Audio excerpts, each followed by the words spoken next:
খরগোশ ও কচ্ছপের গল্পটি একটি প্রাচীন নীতিকথা, যা প্রায়শই শিশুদের শিক্ষা দিতে ব্যবহার করা হয়।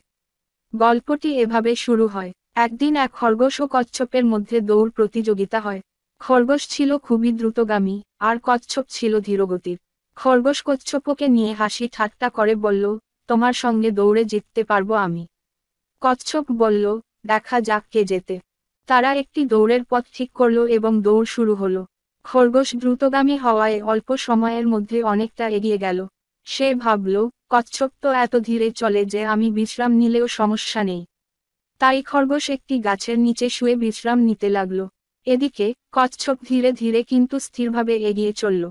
সে কোনো বিশ্রাম নেয়নি এবং তার লক্ষ্য স্থির রেখে এগিয়ে চলল।